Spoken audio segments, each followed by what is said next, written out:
La creación del Estado de Israel, un nuevo e importante factor de conflicto en las relaciones Oriente-Occidente, fue el final del mandato británico en Palestina y la fundación del Estado de Israel en parte de ese territorio, donde se había refugiado una gran cantidad de judíos con motivo de la persecución nazi. Desde hace varios años, Inglaterra se había mostrado favorable al sionismo, doctrina que postulaba la unión de los judíos en una sola nación, y había prometido a los judíos les sería otorgado un territorio para que establecieran su nación en tierras palestinas, las que, de acuerdo con la particular tradición histórica judía, les pertenecían como herencia de sus antepasados que les habían habitado en tiempos remotos.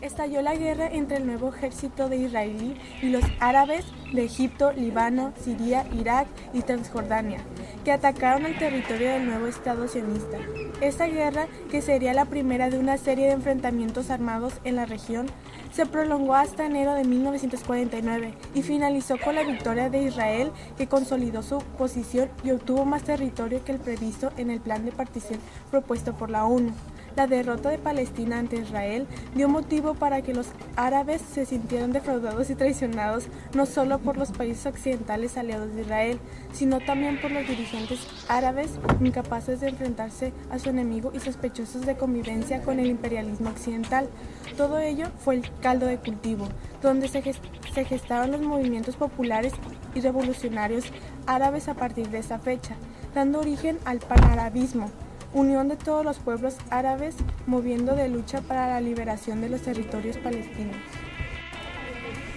En diciembre de 1947, la Asamblea General de la ONU aprobó un plan que establecía la participación de Palestina en dos estados independientes, uno árabe y otro judío, y de una zona internacional en la ciudad de Jerusalén bajo el control de las Naciones Unidas, con una unión económica entre las tres entidades. El plan fue inmediatamente aprobado por los judíos y rechazado por los árabes, situación que generó serios enfrentamientos entre ambas comunidades. La creación del Estado judío en las tierras palestinas, también, al cruzar la expulsión de los pueblos árabes radicados en ellas, creó los más grandes enfrentamientos políticos mundiales del siglo XX. El 14 de mayo de 1948, cuando los británicos pusieron fin a su mandato y abandonaron Palestina, fue proclamado la fundación del Estado de Israel.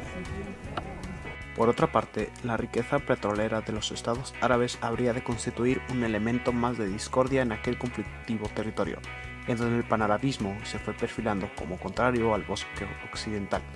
La Segunda Guerra Árabe-Israelí ocurrió entre octubre y noviembre de 1956, conocida como la Guerra de Suez, originada por las acciones emprendidas por el presidente egipcio Gamal Abdel Nasser, cuya orientación nacionalista y revolucionaria lo llevó a enfrentarse a la Gran Bretaña. En julio de ese año, en relación con las necesidades económicas por la construcción de la presa de Asuán, Nasser decretó la nacionalización del canal Suez.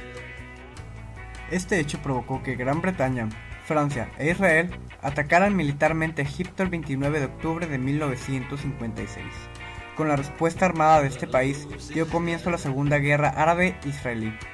Ante la gravedad de la situación en Medio Oriente, el Consejo de Seguridad de la ONU se reunió en una sesión de emergencia en la cual se acordó exigir a los países invasores su retiro de Egipto. Bajo la presión de la ONU y sin haber logrado el apoyo de Estados Unidos en ese conflicto, ingleses y franceses se retiraron en diciembre de 1956, de manera que la zona del canal quedaba bajo vigilancia de las Naciones Unidas. Este fracaso de las potencias occidentales en el Medio Oriente resultó un beneficio de la Unión Soviética, que aprovechó la situación para intervenir en la política de esta conflictiva región, brindando a Egipto ayuda económica y militar para la construcción de la presa de Asuán, con lo cual se fortaleció la posición de Nasser. A principios de 1957 fue promulgada la doctrina Eisenhower, que implicaba un programa de asistencia económica y militar ofrecido por el gobierno estadounidense a los países del Medio Oriente. Ese mismo año, este programa fue adoptado por Líbano, Libia, Turquía, Irak, Israel, Túnez y Sudán, y esto permitió a Estados Unidos participar en los conflictos que ocurrieran en la región. De esta manera, el conflicto árabe-israelí constituyó un factor más de discordia entre los dos bloques, poniéndose en peligro la paz mundial cada vez que la animosidad volvía a cobrar fuerza ante los renovados intentos de los pueblos palestinos por recuperar los territorios cedidos a Israel en 1948.